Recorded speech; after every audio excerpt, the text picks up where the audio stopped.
Hi, I'm Dan Sweet. I'm with Vertical Aviation International, and we are grateful that you took time out of your schedule today to join us on this webinar. This one's important. No kidding.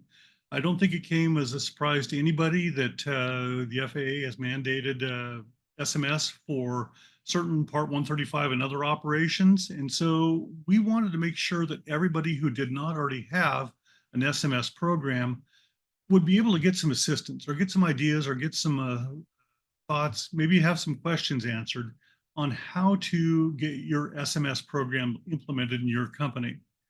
And so let's go ahead and get things going because I think this could be, there's a really good chance that this one will go over the 1 hour limit. We want to make sure that everybody has time to get their questions answered. So I'm going to jump right in. Our speakers today include James Viola, the president and CEO of Vertical Aviation International. We're grateful he's joining. Chris Hill is our Senior Director of Safety for Vertical Aviation International. I don't think either one of them need a lot of introduction. We are very pleased that Suzette Rash is joining us from the FAA. She is the Manager of Safety Management Program Office. Her office is responsible for all things SMS, including concept development, doctrine standardization, training requirements, and global collaboration. Good thing she's here. Prior to her current role, Suzette served in numerous certification, inspection, evaluation, technical, and managerial roles. Suzette has 30 years of aviation experience within the general aviation, air carrier, and FAA community. She graduated from Embry-Riddle Aeronautical University with a Bachelor in Science in Aeronautical Science degree. And she is a transport pilot and certified flight instructor, CFI, CFII, MEI. Welcome, Suzette. We're glad you're here. We have Christian Boatsman with Columbia Helicopters. He's the Vice President of Safety and Quality in Aurora, Oregon. Christian joined Columbia Helicopters in 2010 as a co-pilot on the Columbia Vertol 107 and 234 Chinook, flying in the US, Canada, Papua New Guinea, and Afghanistan. With a master's degree in cinema and television and 2 decades of experience in the film and computer industries, Christian transitioned into the aviation world in 2006. His technical background led him to develop an iPad electronic flight bag program for the company, write manuals for Columbia Helicopters Air Operator Certificate in Papua New Guinea, develop and maintain a quality management system for the Flight Operations Department, and develop an FAA-accepted corporate enterprise SMS encompassing 4 certificates across flight operations and the company's MRO facility. We also have Trent Corsia, Wyvern's Vice President of Sales and Marketing. Wyvern is one of the VAI safety program partners offering several SMS solutions and services. Earlier this year, he joined Wyvern following numerous senior leadership roles in the U.S. military, a major airline, flight simulator training, and an owner-pilot association. Trent has served as the CEO of Citation Jet Pilots Association, sales and marketing lead for Flight Safety International. Before that, he held several strategic and operating positions within American Airlines, served as a former U.S. Air Force C-130 instructor, evaluator, navigator, and mission commander. Trent has more than 4,000 hours of military and GA flying time and holds an airline transport pilot ATP rating with type ratings in numerous aircraft. Welcome to Trent as well. If this is your first time joining us on a I still keep doing that, a VAI webinar, we welcome you. We want to make these interactive. Today is particularly important that you get your questions answered. Easiest way to do your questions is please use the question module. You're welcome to use the chat feature in Zoom amongst yourselves. That's fine. We may join you on some of those chats if you get deeply involved with them, but we're going to focus primarily on the question module so that we can make sure that the questions that are asked can be answered. There's a good chance that some of the questions will be answered during the webinar. We'll try to note that as we go along. This webinar is being recorded. We will make the recording available on the VAI YouTube channel and the VAI website probably tomorrow, but it will more likely be on Monday once the time we get everything rendered and transitioned over. So let me stop sharing, and now I'd like to introduce Jim Viola, our president and CEO, and ask Jim to bring his camera up and say a few words about SMS. Well, thanks, Dan. I certainly couldn't have a better panel than all those folks you just introduced. So with today, the mission of today is your SMS mission is clear, and now it's time to prepare for takeoff. If the Part 5 SMS rule includes you, it's critical to ask, when will you be ready to declare SMS compliance? And those are some of the words you're going to hear today. Today, we'll provide key insights and practical steps to ensure you're prepared.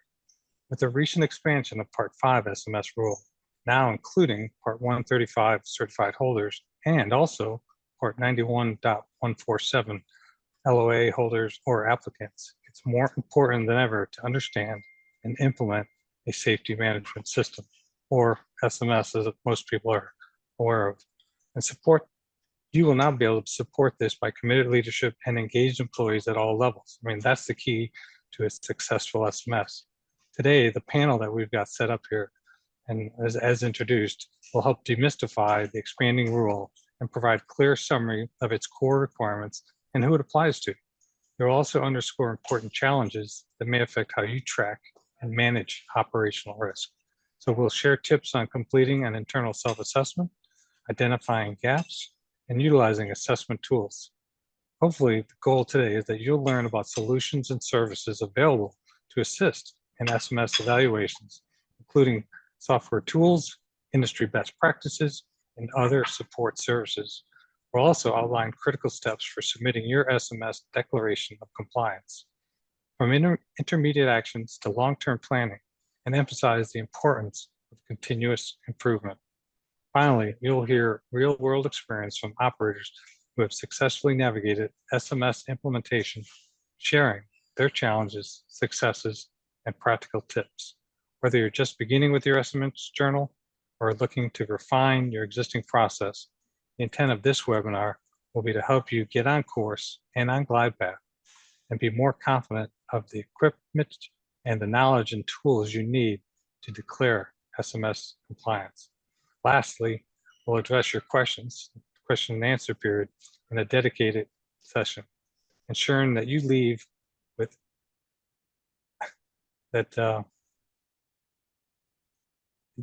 no questions that are not answered. So again, let's turn it over to Chris, who will moderate today's panel. Chris. Thank you, Jim. Appreciate the introduction, and that's a great summary. And that last part, Jim, that's probably all my fault for the prepared comments, so that's on me. So Dan, if you could just bring up the agenda very briefly, we'll just review that for everybody. Do apologize, Chris. I meant to have that up, and of course, it just does not want to share at the moment. Don't worry about it. That's okay. Gotta love technology. Here we go. All right. So as Jim just summarized there, we're just going to have a few core objectives today. There's no way we're going to be able to address all things SMS today in this 1 hour session. There's lots of folks who are listening in on the line as I'm observing them, or some of our safety partners, some people who do this for a living. Thank you for joining in today. Hopefully we'll be able to provide you with a few extra bits of information that you can put into your tool chest as you reach out to your folks that you work with to help them understand SMS and implement. So thank you for checking in today. For the rest of you who are here today, I see there's quite a few operators, safety managers, safety directors, chief pilots. It's great that you're here. I appreciate that. We hope to equip you with some information, whether you're just getting your SMS journey started, you're on the way, or you've got some external folks that are getting ready to show up. We want to give you some tools and tips that you can put in your tool bag that you can make sure you're much more successful and not only be prepared to be compliant with the FAA's requirements, but more importantly, that you're addressing your risk in a meaningful way that ensures that you can operate more efficiently, effectively, and be profitable into the future. So that is our key goal. We keep that in mind all along. So with that in mind, I'll go ahead and ask our first guest. We're going to have Trent Corsia to join me on screen. And he has drawn the straw today to give you a quick rundown on all things SMS, particularly as it relates to the new rule that's come out. For those of you who have lots of experience in this already, I beg your patience. We'll get to some of the deeper dive things, but we're going to make sure we cover the basics for those who are just checking in for the first time. Trent, thanks for joining us today. It's all yours. Perfect. Thank you, Chris. Thank you for the introduction, and thank you for having me today. Before we start talking about the Part 5 rule, let's discuss and define SMS, Safety Management System. SMS is a standard throughout the aviation industry globally. It's recognized by ICAO and civil aviation authorities. It's the latest step in the evolution of the safety in aviation. What does it do? It integrates modern safety risk management and safety assurance concepts into repeatable, proactive systems for aviation organizations. We'll talk more about what exactly that means. SMS is the latest evolution of safety management. The evolution started with making better helicopters, better aircraft, better technology, including improved avionics.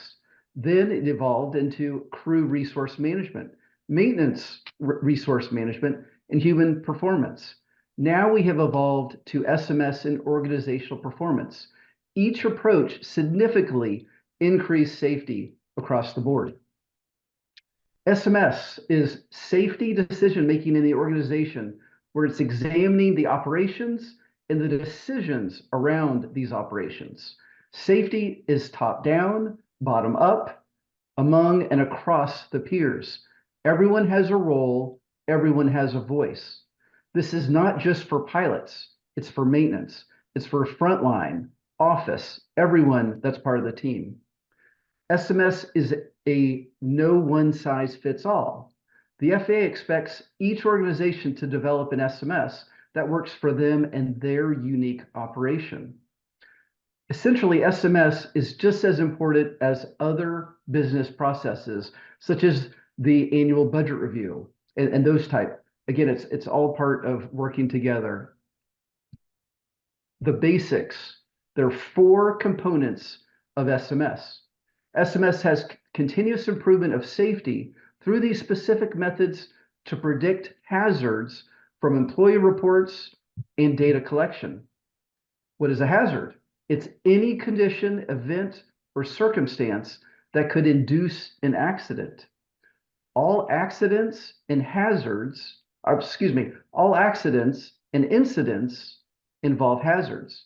But as we know, all hazards do not result in accidents and incidents. Safety is a freedom from hazard, the absence of risk. But as we all know, there's no such thing as zero risk. We have risk getting out of the bed in the morning. Safety assists management by developing the most efficient method of accomplishing a mission with the least risk. Organizations use this data to analyze, to assess, and to control risk. And these organizations, your organizations, will be looking at the past, the present, and the future. SMS includes a safety policy, promotion of a positive safety culture, formal methods for identifying hazards and mitigating risks, and assurance of the overall safety performance of aviation organizations. The 4 SMS core components are safety policy, safety risk management, safety assurance, and safety promotion. I know these are a lot of terms. We'll dig further. Safety policy. Organizations set objectives, responsibilities, and standards. It's management's job to be very vocal about its commitment to safety to its employees. So that is the safety policy. Safety risk management, SRM, is the decision-making process for identifying the hazards and mitigating that risk. This is where we determine the acceptable level of safety risk. This is the SRM. Safety assurance. Safety assurance are the processes to confirm that the system is meeting the defined safety objectives and that the mitigations or existing risk controls are truly working. The goal and requirement here in safety assurance is to monitor and to review to ensure that the safety objectives are met and to continuously improve that level of safety performance. Safety promotion, the last safety promotion ensures that the organization's employees fully understand that their safety responsibilities in the organization's safety policies, expectations, reporting procedures, and those risk controls are understood. Training and communication are key to creating that positive safety culture among all levels of the organization.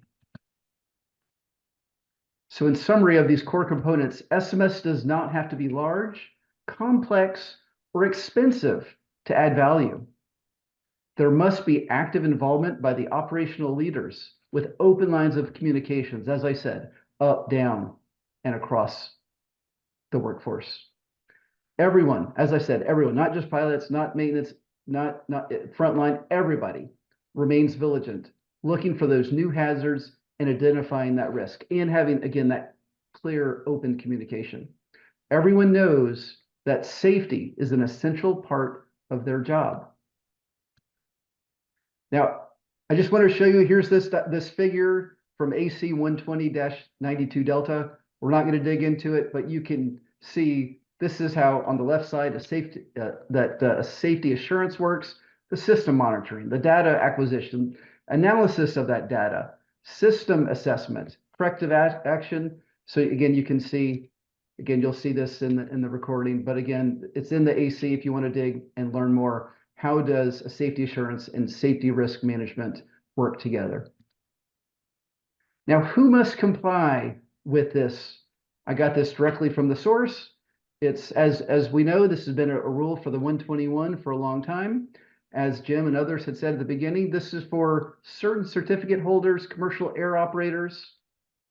And I'll show you, if you are a current certificate LOA under 91, 147, the 121, 135, then you will need to develop and implement SMS and required to meet Part 5 by May 28th, 2027, which is 36 months when that effective date of this rule.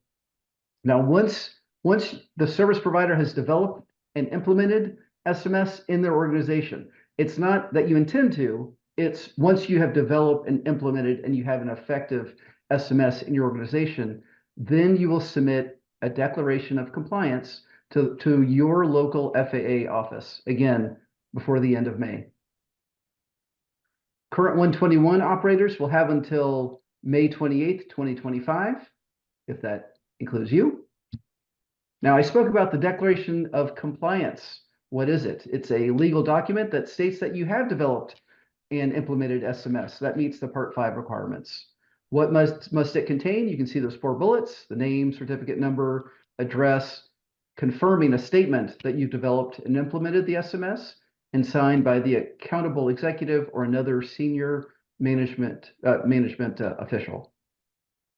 Once the FAA receives this declaration of compliance, your CMT will update your organization status in the internal FAA database that you are now compliant with Part 5. Now, if you have not applied for 135 or you've not applied for the 147 air tour operator, then for 135, you will submit your application if it's been on or after this date, this May 28th, 2024.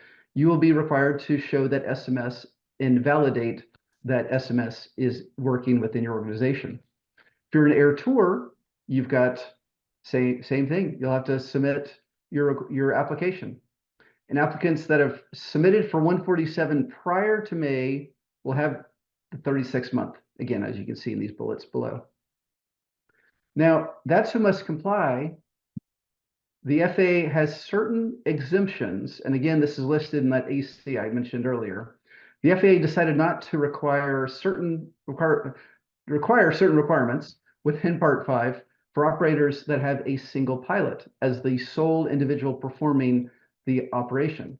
So such as employee reporting. If you're the only employee, you don't necessarily have to comply with the employee reporting or confidential hazard reporting. So again, if this applies to you, single owner operator, please review the AC to dig in further to see more of the exemptions that do in fact apply to you. So today I've covered SMS, who must comply, and the single owner operator exemptions. Now, what I'm going to do is already having an effective SMS, Christian is going to lead us through effective SMS tips and tricks. With that, the floor is yours, Christian. Awesome. Thanks very much, Trent. Appreciate Yes, that sir. info. Yeah, so just for those of you who are not familiar with Columbia helicopters, we fly tandems, 107s, 234s, still have a 47D. We do mostly firefighting kind of all around the world, some humanitarian work, construction, forestry, DoD support, that kind of thing. So because we have a very diverse set of operations along with an MRO, we have what's called an FAA acknowledged corporate enterprise SMS. So that encompasses our 3 flight ops certificates plus our 145. And because the rule change recently and Part 21 is going to require an SMS, and we have Part 21 manufacturing certificates, we are now working on that. So it won't be added to the corporate enterprise SMS, but that'll be a separate letter that we get. So just some tips and tricks, and some of these are very much no-brainers, especially this first one. And I can answer other questions once we get to the end. But first thing, sounds a little bit obvious, but you would be surprised how many people in the industry don't read the stuff that's out there. So tip number 1, read stuff. The FAA has done a really good job at putting this as part of the FAA.gov website, this aviation safety outreach. There's the link right there. And down at the bottom, there's a bunch of resources. And one of those resources is the guidance of the FAA to industry, which obviously is the advisory circular, right? The AC 120-92 Delta that Trent mentioned.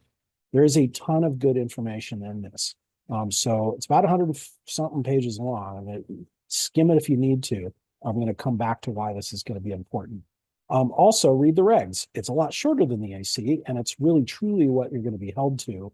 14 CFR Part 5, it's actually a relatively easy read, and I'm going to come back to why that's important as well. Now, tip number 2, don't, at least not right yet, read the FAA's guidance to itself. So 8900.1, and if you're not familiar with this, the 8900.1 is an amazing treasure trove of information. If you want to know how the FAA is going to do surveil you, about the SMS, then you're going to read 8900.1 volume 17. The problem with it is that, immediate problem with it is that it's being revised by the FAA even as we speak. So wait a few months and then read it. If you read it now, you're going to go astray, as I did just a few days ago. Tip number 3, keep it simple. Please don't overcomplicate your stuff. Columbia was classic for that, and we still have issues. We used to have, and I kid you not, we had 14 manuals and procedures that all pointed to the exact same thing, which was our emergency response plan. Our ERP was literally 14 documents long. And we said, like maybe only a year ago, okay, that's ridiculous. So we collapsed them down to 1. And now it's, and there's checklists, and now it's actually a usable, good piece of work. Forms. This is funny. I actually found all of these forms, and these are all active. There's 8 forms, all having to do with just 2 things, right? An inspection for, the emergency and exit lights, and the hours. This could either be 2 forms or 1. So don't go crazy about creating multiple forms that really do the same thing. And then procedures. If when you're writing your procedure and you need a sentence that talks about the importance of safety, don't do this. That's kind of a nice sentence, but really all of that can be said in one thing, right? Safety is crucial because it protects people and keeps systems running smoothly. So keep everything simple. It just is going to be better for the people who have to follow it. They're going to be able to follow it, and it's going to be easier to relay the information back to the CMT, your certificate management team, or the FSDO, whoever is going to be, surveilling and helping you with this SMS process. So Trent talked about the 4 components of SMS. He talked about how there's the safety policy, and you've got some SRM and some safety assurance and promotion. At some point, you're going to have to probably sit down and write all that into some kind of an SMS manual or something like that. Now, there's lots of different ways that you can do that. But it turns out a lot of us aren't exactly the best writers. So tip number 4, which is a little bit of a trick. Hey, you could try to use AI to draft parts of your SMS. And I wanted to see how well this worked. So I cranked up ChatGPT. 4.0 was the current one. This was just a couple of days ago. And I literally wrote this in. Write a safety policy for XYZ helicopters that complies with 14 CFR Part 5. And in about 5 seconds, it spat out a safety policy. And it was like, oh, look at this. Insert date, intro, those safety objectives, yeah, it all looked good. And then I looked at it a little bit closer and I thought, this is a little short because the one that I have on the wall is a little bit longer. I wonder if it actually has everything in it that it's supposed to. So I went back to the FARs. Remember, I said, read the FARs. And FAR Part 5 has everything in it that a safety policy has to have, at least these 7 things. So I was looking through and I'm like, hey, look at that. Chat didn't include everything. So I went back to it and I said, hey, pal, you didn't include all the items that are required. And it said exactly this. Oh, you're right. The safety policy needs to explicitly include all these elements. And so it went through and it generated a new list. And I said, oh, that's pretty good. And then I went back to the FARs and I realized that chat still, even though I told it just include everything, and it still didn't include the ERP, the emergency response plan. So I went back to it. I said, hey, try again. You forgot this, the Alpha 6. And it said, oh, apologies. I mean, I literally went back and forth with ChatGPT probably 4 or 5 times, trying to get it to spit out a compliant safety policy. And in the end, it couldn't do it. In fact, I got to the point where I said, look, just give me all 7 of the required items. You know what it said? There's only 6. I'm like, wait a minute. It got it wrong again. I said, no, it's 7. I'm looking at it. And then I suddenly realized the rule revved in late April of this year, and ChatGPT 4.0 only has information up through the beginning of April. They only refreshed it up till then. So tip number 5, don't trust ChatGPT. It's great for kind of getting your head wrapped around things and to give you some ideas, but don't allow it to just 100% write the manual. Now, tip number 6, go back to tip number 1. See the guidance, because it turns out the FAA already wrote the safety policy for you, and they included it in AC 120-92 Delta, which is the current version. Which again, Delta just came out in May, so it is the latest, greatest. And they actually put in here a sample safety policy. You literally could copy paste this thing straight out of the AC and just replace all the stuff that's in brackets, and you're done. It'll probably take you 5 minutes to write it. And there's a bunch of other good stuff that's in this AC. So if you need a safety risk management system, and if you don't want to, or you want to later trade up to something like what Trent has with Wyvern, what you can do is just start with paper. And the FAA gives you this safety risk management, this SRM system, starting with the triggering conditions, and it's got a page for system analysis and your hazard list and your risk analysis and a sample risk matrix and your assessment summary and your risk control. Like, everything's in there to do the whole thing on paper. And you can start with that and it will be compliant. So again, go back to the guidance. It's in there. The FAA gives you lots of tools to get this thing done. Now, tons of other tips and tricks out there. I could go on for quite a while. There's a lot of stuff that's available online. These are all things that I just kind of came up with off the top of my head. Numbers 21 through 22, simplify, simplify, simplify.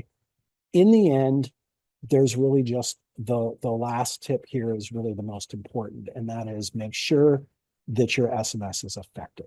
The very last thing that any of us want to do, whether we're designing an SMS or utilizing an SMS, is for it to be a piece of shelfware and it gets tossed up there and gathers dust and it's totally ineffective. It's like, oh yeah, that's just there for the FAA. No, SMS saves lives. That's what it does. It ensures that everybody comes home safe.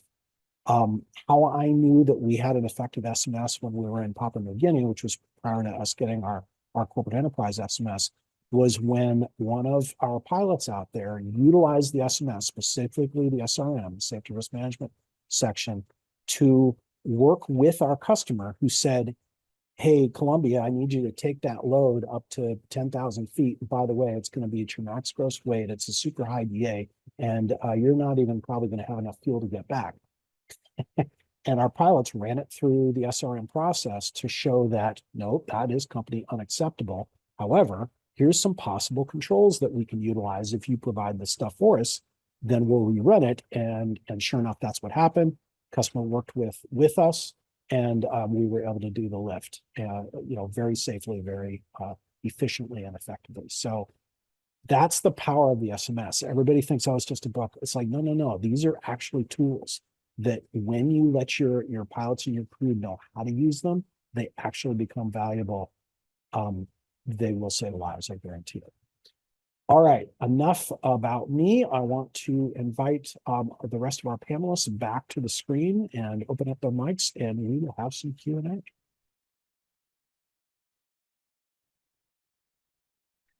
All right.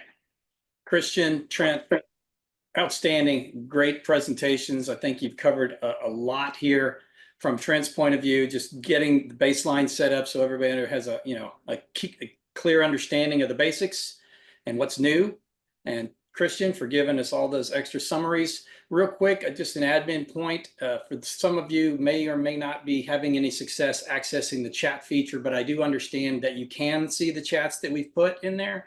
So for those of you who haven't found the chat button or that be able to see the chat, I recommend you click on that chat, and there are some links we've provided for you in there to some of the documents, the advisory circular, the FAA page to provide some of that information you're looking for. So go check that out if you aren't aware of that. And also another link to the actual Part 5 regulations. So thanks again, everybody, for that.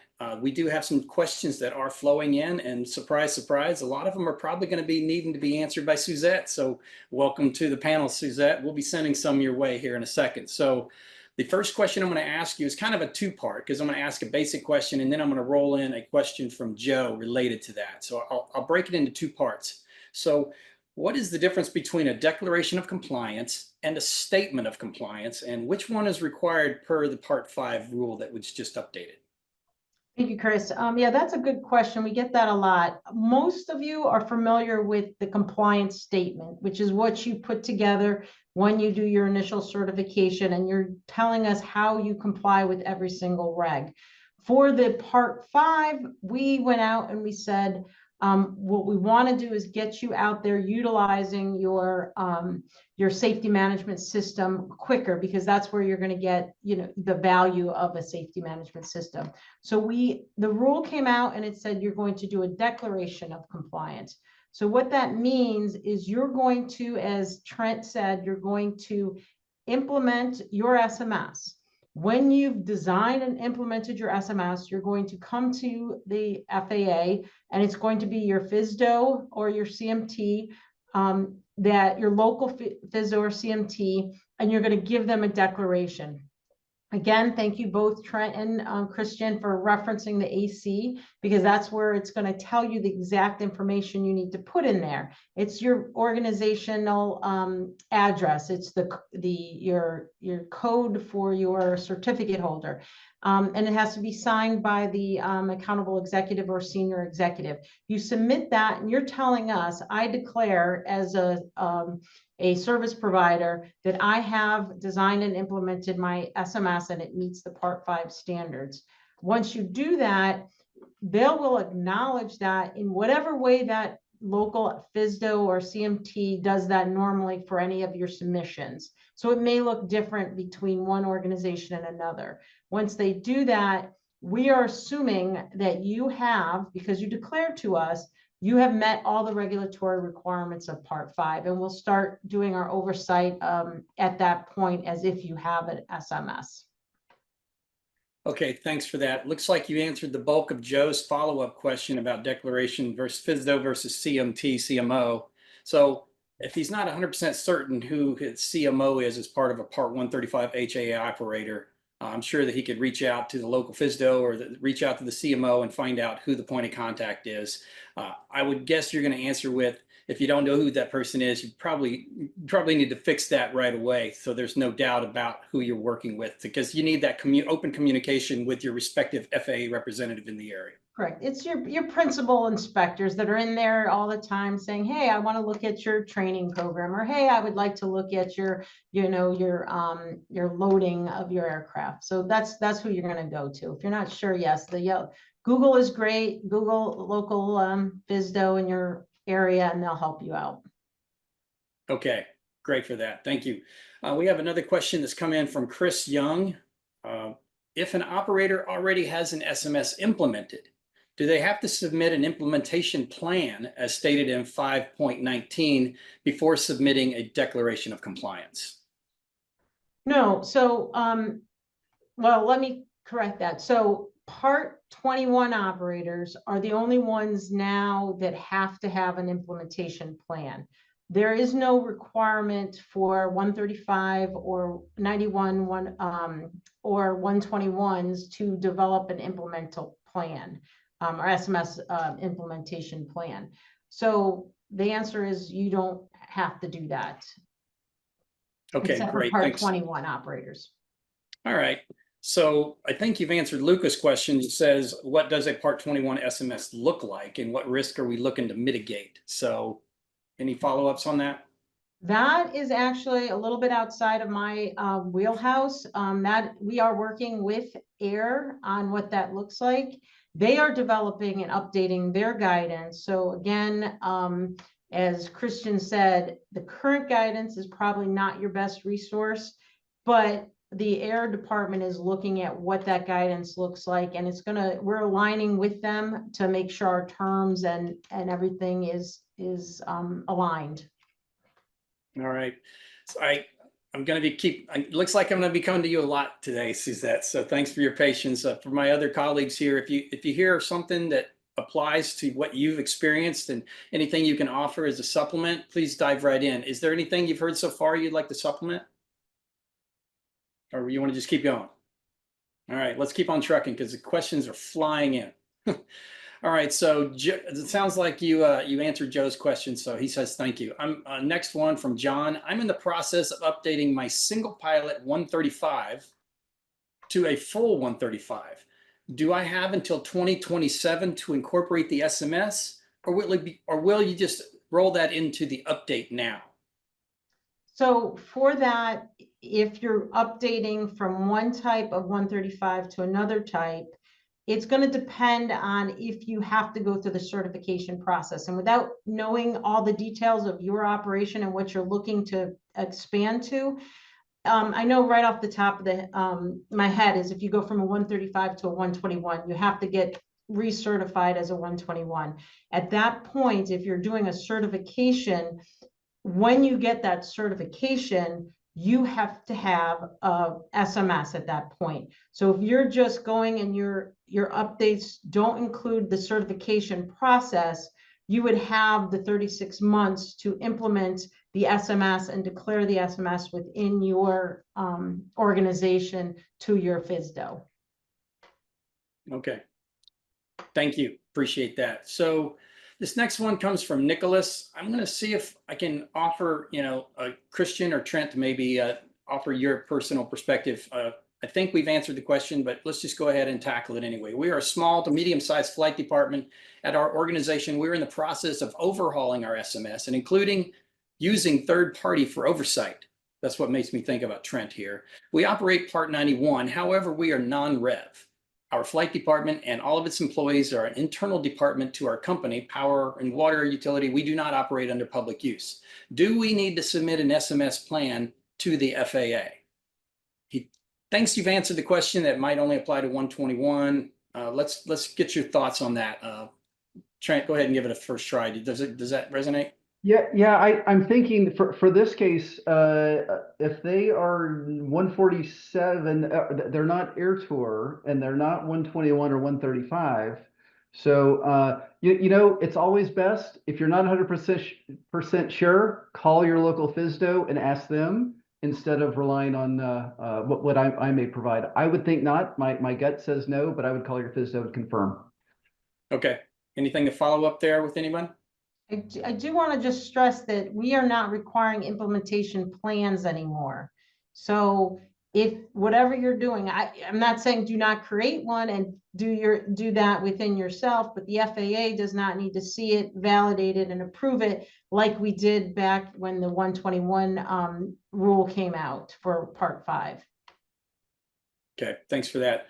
All right, so we have one that might be construed as a zinger, but I'm going to trust that you can handle this one, Suzette, because you probably know the background. The NPRM had a lot of feedback on what the final rule should look like.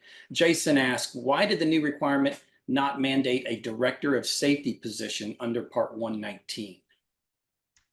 I don't know why that is. I can take that back and try to get an answer for a later date, and get it to you, Chris, to share, but I'm not sure what the thought process behind that was.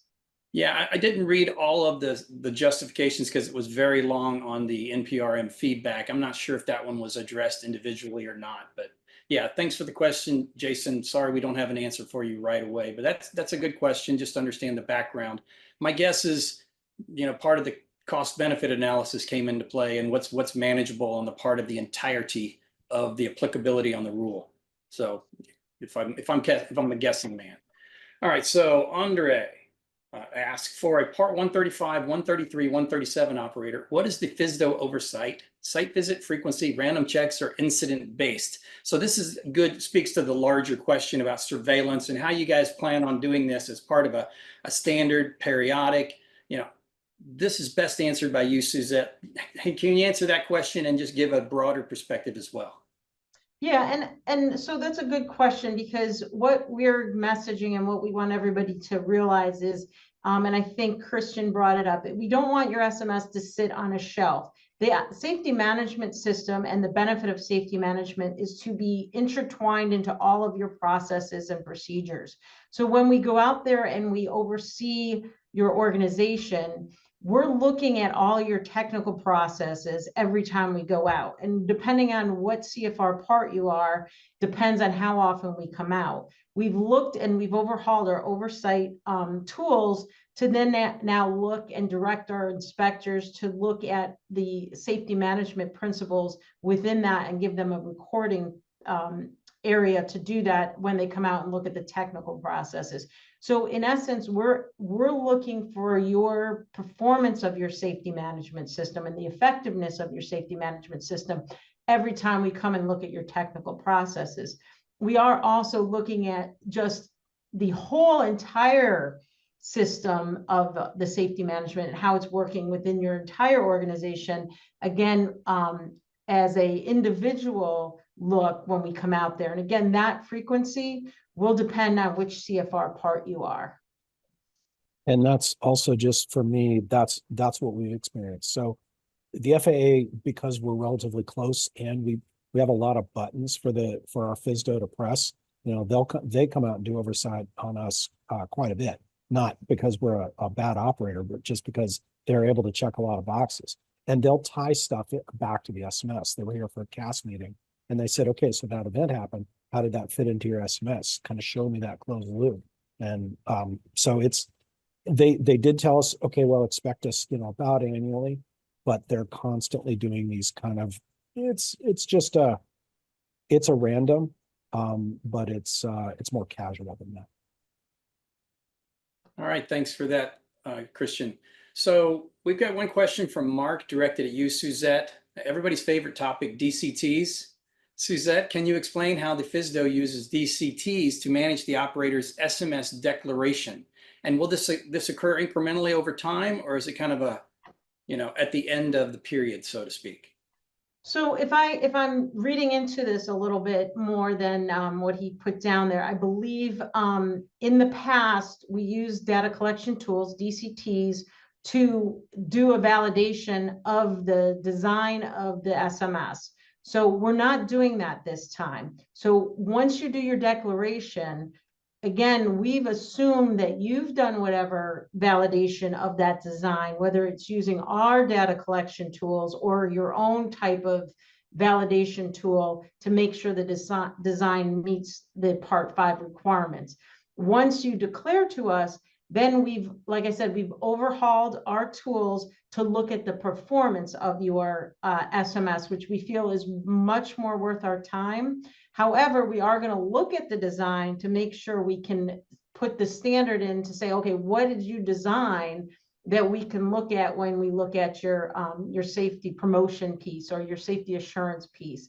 So those data collection tools, they're in SaaS currently. They went live in July.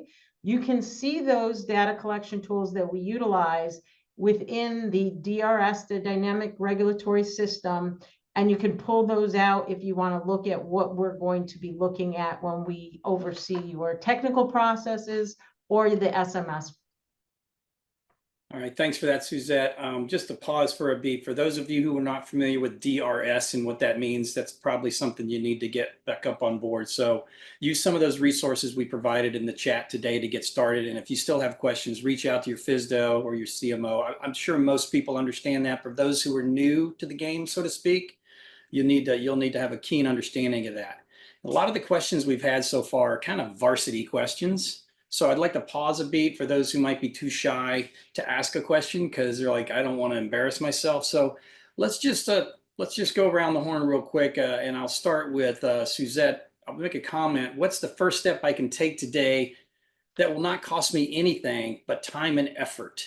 So I'll answer the first part of that question saying, the folks of you who are listening in right now, congratulations, you're doing it. So it shows that you have a keen interest, you want to do better, you want to improve, but you're like, oh my gosh, there's so much going on. Where do I begin? So I'll start with you, Suzette, and we'll go around the horn with each of you. And you don't necessarily have to agree with each other. You kind of spread it out a little bit. So Suzette, what would you recommend the very first step that somebody take? So the first step is take a breath. It's not that complicated as we've tried to message today. Most of the stuff you have to put in your SMS, you're probably doing it already. So there's different gap analysis tools out there. We're updating ours, and we'll put it on our website once we get that updated. But what you want to do is look, what do you already have developed, and what are you doing that may not be documented, and put that into a gap analysis saying, okay, this is required by part 5. Am I doing that? If I am doing it, is it documented? All of that doesn't cost anything. We were at an event, and one of the operators said, you know what? He's like, we had everything, we were doing everything, but we didn't have it documented. So all we did was we went from like a 30-page manual to, you know, a 200-page manual documenting everything that they actually were doing. And again, it doesn't have to be a standalone SMS manual. It can be within all your manuals as long as you get that information in there and it works for you and it works for your organization.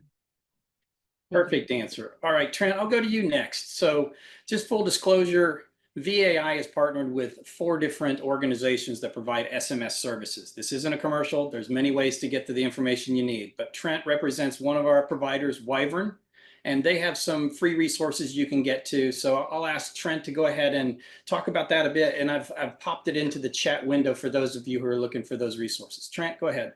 Sure, and thank you, Chris. And before I start talking about this, I was reflecting as Suzette was just speaking, and it made me think about back in the 90s when I was starting as a brand new student pilot, thinking about what safety meant as I went to go fly that 172. Then a couple of years later, now I'm showing up for a C-130 in the U.S. Air Force and working as a crew, filling out the frets. What did that safety mean back in the 90s, right? And then after serving a couple spots, Afghanistan, Iraq, et cetera, continuing that focus. So now fast forwarding 20 years later, here we are, that evolution of safety. Again, I'm not putting on the hat of Wyvern, the hat of just me as a person, an American, looking at how can we help our industry, right? And that's where this SMS is utilizing data and structure and processes to take some of that emotion out, but to be able to then help people operate their organizations. And like I said, that was the evolution in my presentation, prepared remarks. That has been the evolution. So here we are. SMS is the next thing. The FAA is now saying, yes, 135, 147 folks, you now need to mandate SMS. Now, the other thing is, I'm not going to scare you and say, you got to do it today. Like as Suzette said, take a breath, understand what your organization requires, look at the AC, look at part 5, take your time. And then once you're ready, my recommendation, now put it on the Wyvern hat, is call Wyvern, call another service provider like Wyvern, and hopefully you're already using somebody today. And if not, give us a call. But for you to start implementing the SMS, like Suzette said, it's not complicated, but we've got companies like mine that can easily walk you through these steps so that 5, 10 years from now, you and your organization are going to look back at, August 2024 and go, oh my goodness, here we are. Look at how further ahead we are. And I think that's part of what you heard with Christian and his company, where they were years ago and where they are today, because he's got all these tips and tricks. And so with that, I'll yield it to Christian. So another thing that usually gets missed in Columbia, we missed it at the beginning. And by the way, we took a very long time to get our SMS implemented, like something like 6 years. And now, granted, COVID was in the middle of that, and we had personnel changes. But it wasn't until, our CMT said, okay, if you guys are serious about this, then we're going to meet every 2 weeks, and we're going to churn through this. And granted, it was a very different process back then. There was DCTs and, and everything. But the one thing that we missed early on, and we do a better job at it now, is to get stakeholder involvement and buy-in while you're developing your system. And what that means is, go talk to the pilots, go talk to the mechanics, go talk to the field crews, go talk to anybody who's going to be working in the system, and talk to them about, hey, look, there's going to be a policy and there's going to be this thing called safety assurance. Safety assurance just means, are we doing what we say we're supposed to be doing when it comes to, to safety processes? So what's that mean to you? Like, how would you prove that you're actually working in the system? Find out from them what it is that they can provide. When you get that buy-in, you're going to have a more effective system. And that's free. Excellent. Well, thanks for that. So I'm going to go ahead and dive back into some of our questions because they're rolling in hot. So there's 2 questions that are related. So I'll just kind of pack them into one question. So an operator chooses to have an external SMS audit. They don't have the skills or the bandwidth or the personnel to do it. Should they include that in the declaration that they've done it? And who does the FAA recognize as a good external auditor? I won't answer that for the FAA because they're not going to answer it anyway. So they're not in the business of endorsing any one commercial provider. A similar question was, why didn't the FAA accept third-party providers to provide that proof of compliance the way the question was asked? So I'll take a crack at this one because VAI has an accreditation program as well, and we work with other SMS providers, and we have risk assessment programs that we can provide. And we're not going to get Suzette or any FAA employee to say that if you do this, they're not going to knock on your door. They're going to have paint above your doorway, and they're just going to pass right by. That's not the way it works. You do these programs because you want to reduce risk in your operation. Full stop. Now, if you're working with a third-party operator, whomever that might be, your chances of being able to pass a surveillance visit from an FAA provider is going to be higher. And your chance of maybe not even getting that visit if your next door neighbor is a total, mess, and word is out on the street that they're a hazard to the whole community, my guess logically is the FAA will probably spend more time focusing on that other provider. But they still have a responsibility to spot check and do surveillance across the entire network of aviation because that's their responsibility to the public. So with that said, I'll ask Trent to maybe pile on a little bit on that one, and we think we've covered it. You're off the hook, Suzette. Yeah, thank you, Chris. Yeah, I would say, like I was saying, it's not to freak out today, but it's to call somebody. My preference would be for you to call Wyvern, but at the end of the day, you call whomever you want, get those first steps going, start talking with a provider that can help you and your organization develop and implement an SMS that is right for you, right? You saw it earlier. It doesn't have to be expensive. It doesn't have to be complex. But it's got to be right for you. And as Christian also said, 5-10 years from now, you want it to be effective, right? That's the whole goal. An effective SMS that is working top down, bottom up, across. Everybody is part of that positive safety culture. Can I just add one thing, Chris, because if you do have somebody, you don't have to put it into that declaration of compliance. It's, as Chris said, it's our requirement, our obligation to make sure that we oversee the regulatory requirements of the operators. And it's also your responsibility as operators to meet the regulatory requirements. So just talking on Chris's example of how he worked with the contractor or whomever he worked with to try to make the operation work. Just remember, when you use your SRM to mitigate the risk and come up with a way to do something, it does not relieve you of the obligations to meet the regulatory requirements are out there. So I just want to make sure that's clear, because we have the obligation to make sure you meet the regulatory requirements, and you all have the obligation to meet the regulatory requirements. Okay, thank you, Suzette. All right, next question from Josh. I think this one is fairly straightforward. What will the FAA acceptance acknowledgement of declaration of compliance look like? There is no acceptance or acknowledgement. It's just you send it to them. It's a one-way communication that you're getting it, right? No, there's no So acceptance, but there is an acknowledgement. And the Okay, an acknowledgement. acknowledgement will vary depending on what that normal process is for that exchange between your local FSDO, CMT, you know, your principal. So they may send you an email. If you're part of the external portal, they may do it through the external portal. And that's Okay. SAS reference for those who aren't familiar with what that I was referring to. And SAS is our oversight system. Okay, thanks for that clarification. So that also made me think for folks who haven't looked at the actual advisory circular, who want to know what the actual declaration of compliance looks like, the thing that you'll submit. They provide some example templates in the back of that advisory circular. For those of you who are scratching your head of how am I going to submit a declaration of compliance, take a look at that advisory circular, and that will give you a good running start on the type of presentation you'll be providing. All right, so Can I add one thing about I like the advisory circular.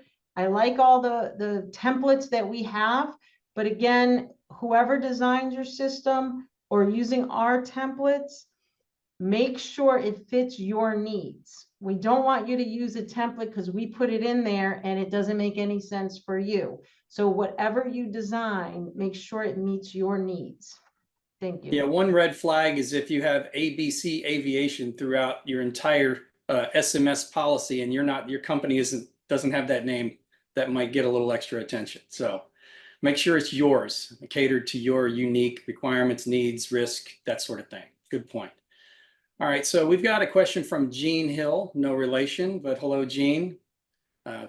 VAI member for a long time. Thanks for checking in. Our company has an internally developed IS-BAO Stage 3 and are concerned with how this program will relate to FAA documentation and compliance. So I'm not exactly sure, Gene, what you're asking specifically, but maybe one of you can decipher that and maybe offer some thoughts. All right, so Gene, apologies. I think you're just trying to make sure that you can align that.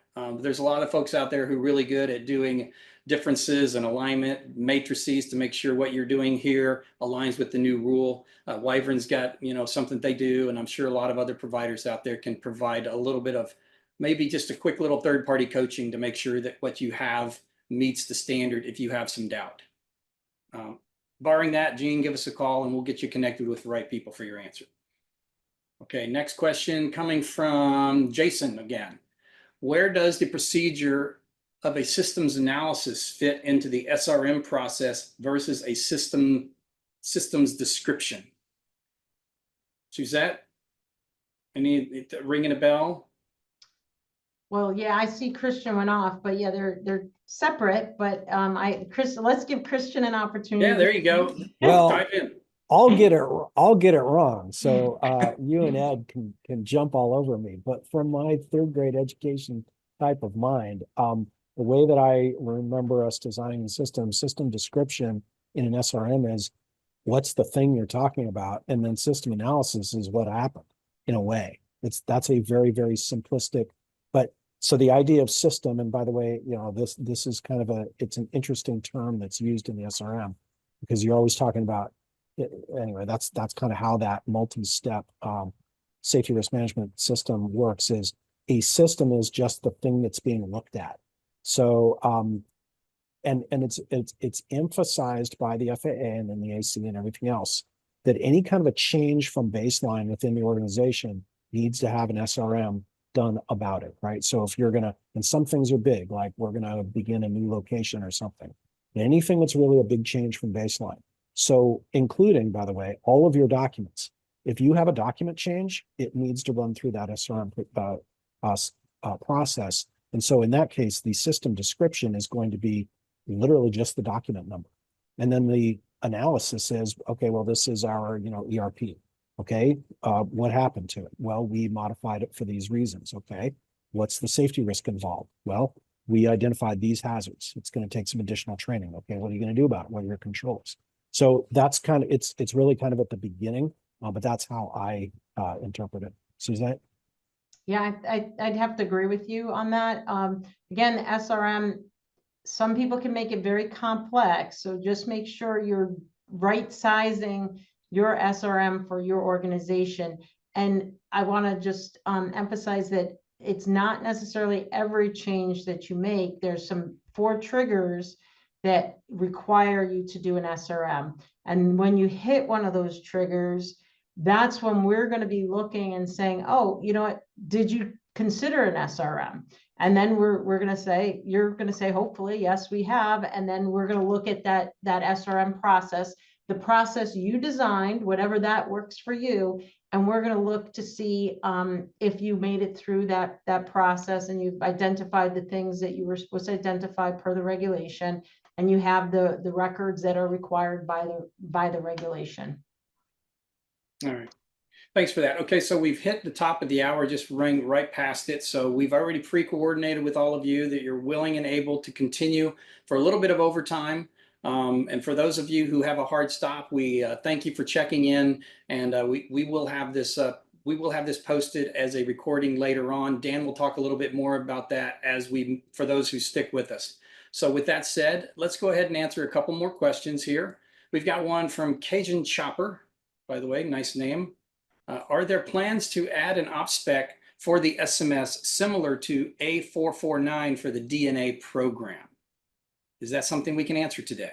We can answer it today. We looked at that. We determined that that was not appropriate use of op specs. It wasn't needed. It's a requirement. So therefore, if it's required, we don't need an op spec saying that you have the authorization to do it because it's required. So no, we're not going to be doing that.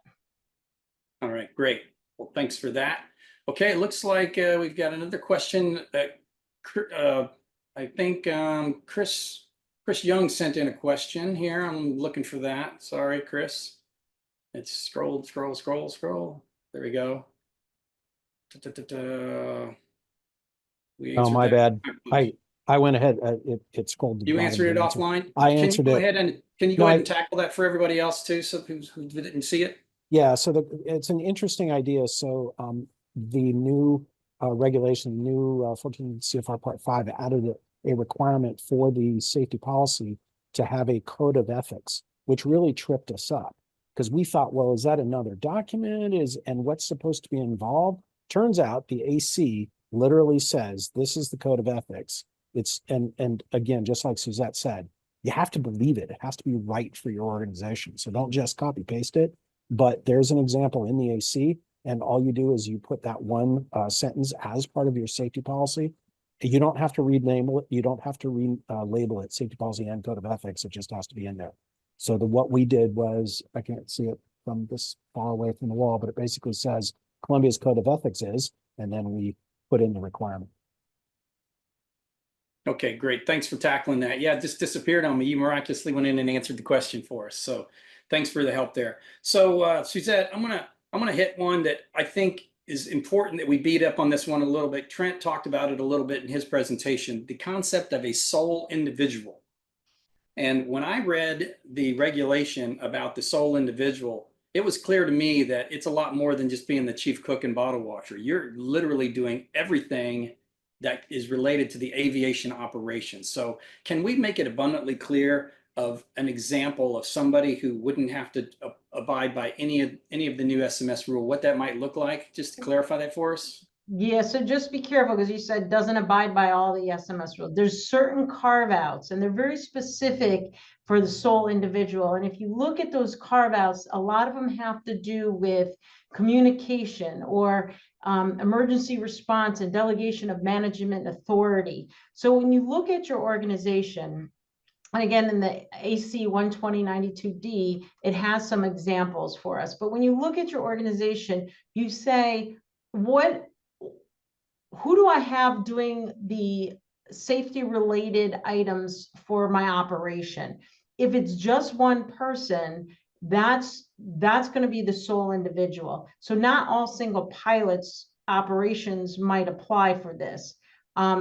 If I hire somebody and I'm a single pilot, I'm doing it, but I hire somebody and I'm going to say, okay, you're going to do my loading and you're going to do my load manifest and my passenger manifest for me. I just put that in, even though they're not flying the aircraft, I put that the safety operation of that operation into somebody else's hands.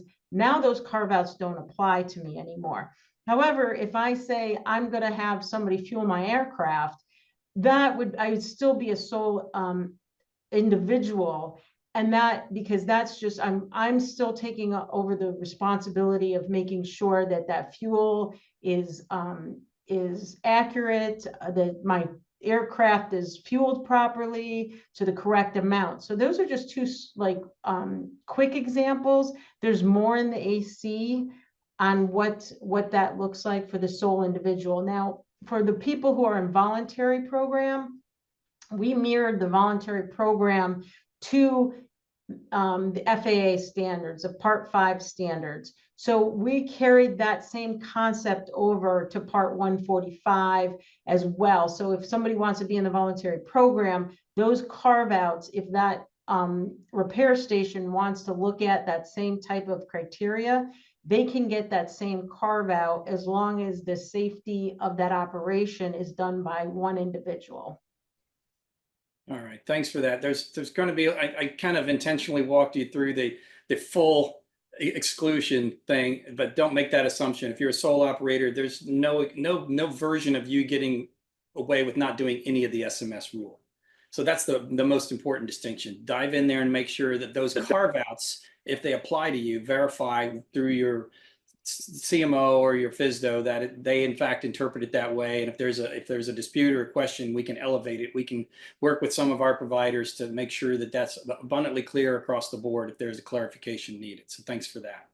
All right, I'm gonna can I just touch on one thing with Sure. the rule 2 is because, as you're well aware, single pilot operators don't necessarily need a manual, but there is some Part 5 requirements for record keeping and manual requirements for the SMS that we need to see. So if you're one single pilot operator, look at that carefully to make sure that you meet that Part 5 requirement for records and for procedures. All right, well, thanks for that. All right, so I'm going to make one more statement here, and Gerald Cosbab, thanks for sending this in. So for those of you who have worked with ISBAO in the past, a lot of you have relied on the ISBAO and have really progressed through a lot of the stages. So I know that's a lot of hard work. They recently published a 20th edition of the FAA SMS VP that serves as a gap analysis between ISBAO and the Part 5. However, that has now become a little bit outdated since the updated rule. I'm pretty sure that Catherine, who's on the line, is probably listening going, yeah, we're updating that. So, but it does serve as an interim start point for you to help understand the gaps and differences. Wyvern has something similar that they're doing for differences. So if you're using other programs, check with your SMS third-party provider. All of them are all over this and making sure that they can continue to provide that service to ensure that you're updating your SMS to ensure that you're fully compliant. And then again, using some of those resources that Suzette mentioned before and all of us, make sure you get that information. Christian provided a lot. Before you sign off today, look at the chat, go to those links, save those links to make sure you're fully informed. We've only scratched the surface today. We will continue to follow up and provide more information for those VAI members who are going to the Air Tour Safety Conference in Hawaii in late September, the 23rd and 24th. We'll have another review of SMS and talk about some of these same things, but dive in more specifically for the air tour industry. We will also have another conference for the Aerial Work Safety Conference. We'll make sure that those folks will provide a similar shot in the arm for you. And then again, all of our partner providers are constantly providing information. And if you don't use these folks, get out there and find somebody who can help you update your SMS and get you compliant, because that's the most important piece. I'll close out by offering final thoughts. If there's only one thing that you guys want people to remember from this event, what would you offer to them? Suzette, you go first. Don't wait to the last minute. The Declaration of Compliance is simple. The work behind the Declaration of Compliance is a lot, and it's very important. Thank you for that. Trent, what do you offer? Chris, I would say for all the operators and everyone that's listening, now's the time to start looking into how do you getting that first step. Start understanding, understanding the rules. Thank you for being on this webinar so that we could at least dissect a little bit in 65 minutes. But take the time, recheck, read the regulation, understand what's required. This SMS is required. It's a requirement. So do it, get ready, understand what you need to do, talk to Wyvern, talk to any other provider, but start the ball rolling. All right. And Christian? If you're a, head of safety, you have to have, and this is now your thing, you have to have the buy-in from each of the 119 stakeholders, top management, even the managers, your leads, supervisors, everybody who has a role and has to participate in it has to have buy-in. So you've got to work all that first while you're developing your system. It's key. Thank you for that, Christian. And then I'll just offer, thanks so much for tuning in today. You're here because you care about safety. You want to do the right thing. And implementing an SMS program is not going to prevent you from having an accident, but it will certainly go a long way toward the awareness and understanding of your risks, and that you're doing everything humanly possible to mitigate those risks so you can keep powering up safety in your operation. So with that, I will go ahead and sign off with the rest of my folks here. I'll turn it back over to Dan Sweet, who has a few closing thoughts. Please stick around and listen to those, and thank you. Dan, it's all yours. Thanks, Chris. Well, and please allow me to add my thanks to yours as well. To Christian, sorry, I'm just gapping right now.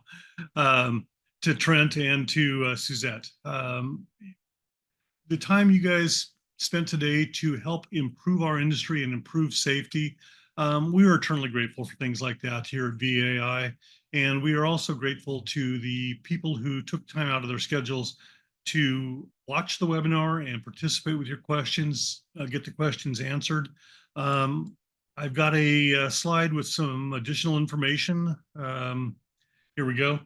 Wyvern, Trent has graciously allowed you to go ahead and send information or send questions to them if you have additional questions. The web address is there on the screen. I'll leave you guys for just a couple of seconds to leave extra time for you guys to write this down, or take a screen capture or take a photo with your phone, something like that. Chris Hill didn't know I was going to throw his email address in here. I'm sure he doesn't mind either. Chris h@verticalavi.org. First name and lowercase last initial for our Vertical AVI addresses. I think that should give you guys plenty of time. I'm going to go ahead and move on. There we go. We do have a webinar series every month. We have previously done weekly, then bi-weekly. Now we're down to once a month. The September webinar coming up is the use of UAS aircraft in low altitude operations. And this is going to be specifically from companies who have already adopted the technology for UAS and are already working them. This could be firefighting, utility inspection, utility work, maybe some agricultural work. Don't have our panelists quite set up in line yet, so I can't share who that's going to be. But I think it's going to be a really intriguing project, especially for people who have not yet considered adding a UAS element to their operations. VAI does like to share industry news. Much like the webinar today, we are always willing to help out and find ways to make your life easier with news.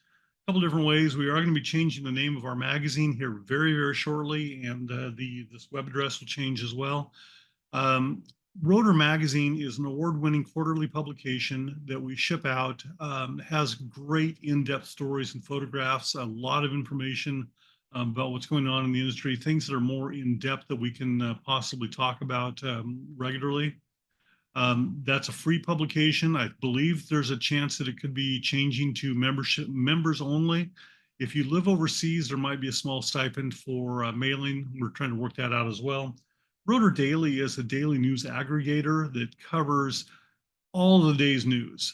There are other news aggregators out there. We cover a lot more. We provide a lot of the regulatory information that you're not going to find in certain places. We cover the day's news. We cover the industry news. We try to highlight the great work that our industry does through our How We Serve section. And there's job listings as well. It's a great free publication that we send directly to your mailbox every business day. To subscribe to one or both, all you have to do is go to rotor.org/subscribe and fill out the information, and we will get those rolling to you as soon as possible. VAI is a membership organization. We want to know what we're doing right, what we're doing wrong.